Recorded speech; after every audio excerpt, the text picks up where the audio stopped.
Hello and welcome to the sixth module of the unit devoted to Guy Brousseau and the theory of didactical situations in mathematics in the project ICMI, awarded multimedia online resources. In this module, we pursue the exploration of mathematical situations we have initiated in Module 3, 4 and 5. The last situation we will study is validation situation. Implicit situational knowledge and explicitly formulated situational knowledge has been encountered in the previous situations. However, in mathematics, validation or proof is an essential dimension. Formulations have to become statements and then conjectures, and those conjectures have to resist contradiction. We will thus explore the conditions and constraints of the validation situation. In order to obtain a necessary validation, a mathematical debate has to take place. Two positions are possible for all actants, proponent or opponent. A proponent is an actant who formulates a statement he considers to be true. This statement is submitted to the approval or rejection of the opponents. An opponent provides a feedback. If he agrees with the statement, the proponent wins the game. If the opponent has a valid objection, the opponent wins the game. These statements must be subject to a judgment on the part of the interlocutor, who cannot be, as previously, a simple receiver. This means that the opponent must be able to provide feedback, but the proponent must be able to protest, to reject a reason that he judges false, to prove in his turn. They must therefore both be in asymmetrical positions. The validity of an objection must be approved by all the actants. Any actant can occupy a position of proponent or opponent during the situation. Proponent and opponent have the same access to information and action.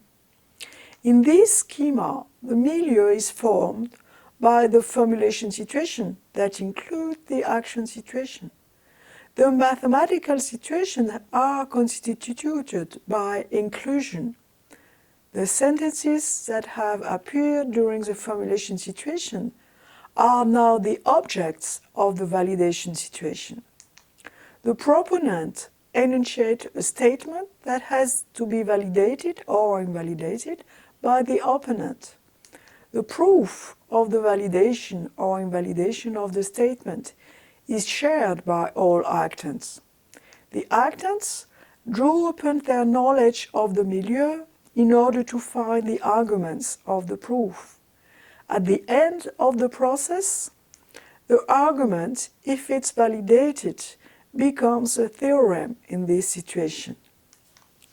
The raised to 20 has been designed by Brousseau in order to show the differences of the mathematical situation, action situation, formulation situation, and validation situation. During the validation situation or theorem phase, the stake is no longer to win the race, but to validate useful statements about the raised to 20. The difference between the situations is clearly stated. During the previous phases, some ideas have been discovered about the game that are useful in order to win. To win points, a team can formulate a statement that contains a supposedly true statement. If the statement is considered true by the opponent team, the proponent team will win 1 point. If the statement is proved to be false by the opponent team, the opponent team wins 3 points. The points are the stakes of this new game. If an actant wants to propose a statement, he shall submit this statement to the validation inside his own team, because if it is proved as false, it is a bonus of 3 points for the opponent team. In the introduction of his 1997 book, Brousseau explained the nature of the competition and cooperation in this situation. We are going to have a theorem competition We are all mathematicians, and we are going to cooperate in the advancements of science by adding true statements which we are all sure about and which will be useful for winning. To add a theorem, first you have to make some statement which will be labeled a conjecture. When this conjecture has been accepted by everybody, then it will become our theorem. During the formulation situation, if you had a useful idea, it was crucial to be understood by the member of your team. But the way to formulate your idea was not the more important point. However, during the validation situation, the exact formulation of a statement is very important. For example, the statement, when you say 17 you win, can be proved false. Opponents can go to the board and play a game with a counter-example. Thus, proponents have to find a way to explain the game theorem. For example, when you say 17, you can always win. During the realization of the race to 20 in Geneva, another formulation has been given. If you have 17, if the other person says 18, you can say 20, and if she says 19, you have to add 1 and to say 20. In this statement, the proof is apparent, which is another solution in order to formulate a statement. The rules of the validation game cannot be set in advance. They are part of the situational knowledge of the validation situation. The race to 20s game acquires a status. You play it in order to obtain what mathematicians call a counterexample. The validity of the theorem is controlled by all the actors. Quoting Brousseau, the reasons that one child can give in order to convince another, those that can be accepted without loss of dignity, must be drawn out progressively, constructed, tested, formulated, discussed, and agreed upon. Doing mathematics does not consist only of receiving, learning, and sending correct, relevant, appropriate mathematical messages. To state a theorem is not to communicate information. It is always to confirm that what one says is true in a certain system. It is to declare oneself ready to support an opinion, to be ready to prove it. It is therefore not a question only for the child's knowing mathematics, but of using it as a reason for accepting or rejecting a proposition, a theorem, a strategy, or model, that which requires an attitude of proof. This attitude is not innate. It is developed and sustained by a particular didactical situation which we shall not now discuss. In mathematics, the why cannot be learned only by reference to the authority of the adult. Truth cannot be conformity to the rule, to social convention like the beautiful and the good. It requires an adherence, a personal conviction, an internalization which by definition cannot be received from others without losing its very value. During the previous module, we have given an example of formulation situation with a delay in time that have obliged the actor to write a message. In formulation situation, validation takes place in two stages: validation of the action, validation of the message itself. It might be difficult to know the reason for winning or losing the game. Is it because the action has failed, or because the message was wrong?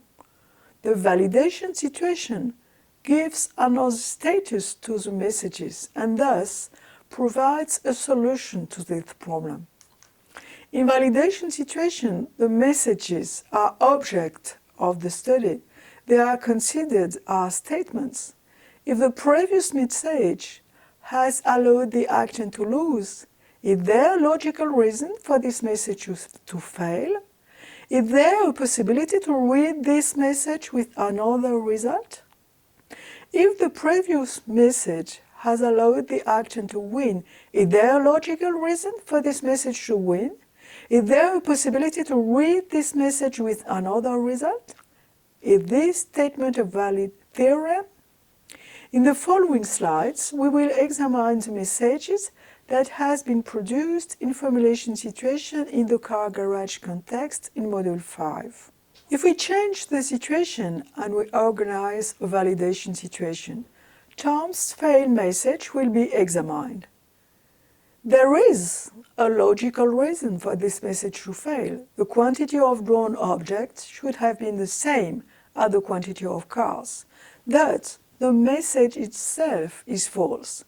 And this conclusion is not only obtained on the basis of the previous failure of the action. Previously, Mona has taken a handful of garages and failed.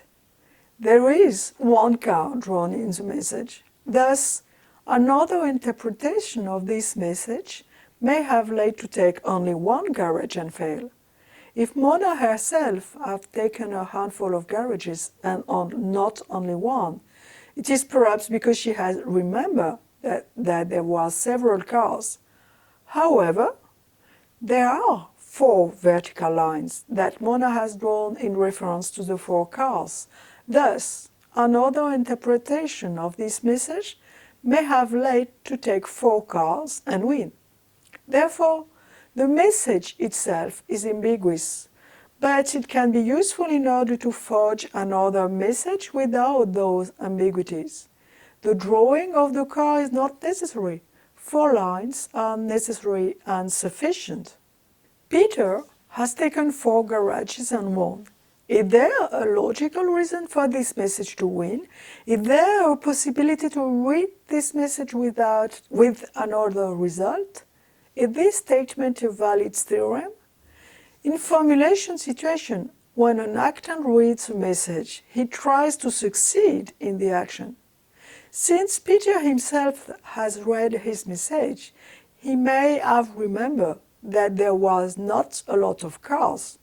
However, during validation situation, Peter's message is submitted to opponents. There is a shift in the stake that is not anymore to realize successfully an action. If Peter's message is considered critically, it may be read as 8 vertical lines and thus lead to take 8 cars, or it may be read as 12 objects and lead to take 12 cars.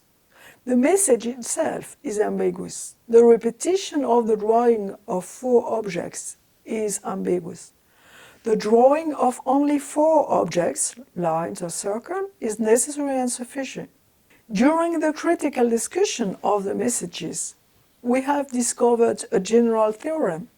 To represent by a drawing a determinate quantity of objects, it is sufficient to draw the same quantity of identical strokes. Quoting Brousseau, the passage from natural thought to the use of logical thought, like that which regulates mathematical reasoning, is accompanied by construction, rejection, the use of different methods of proof, rhetorical, pragmatic, semantic, or syntactic. The consideration of a proof is a reflexive attitude. The proof must be formulated and present while being considered, and therefore most often written, and must be able to be compared with other written proofs, also dealing with the same situation. In general, proof will be formulable only after having been used and tested as an implicit rule, either in action or in discussion. In this final slide, we will turn back to the institutionalization process that starts from the situational knowledge and proceeds towards the institutional knowledge. During the institutionalization process, the knowledge gradually changes. We have described 2 aspects of this transformation in Module 4, knowledge usefulness and action knowledge, and Module 5, some situational knowledge that at first was mostly implicit has been formulated and become explicit. During this sixth module, we have seen that this explicit knowledge can be critically discussed and that it will influence its formulation. The sentences have become statements and some of them have become theorems. Brousseau has considered the three stages of mathematical knowledge: action, formulation, and validation, at the basis for the structure of mathematical situations. Our purpose that was to propose an introduction to the theory of mathematical situation is now nearly complete. In the next module, we will return to the epistemological revolution with the concept of fundamental situation. Thank you very much For your attention and see you in the next module.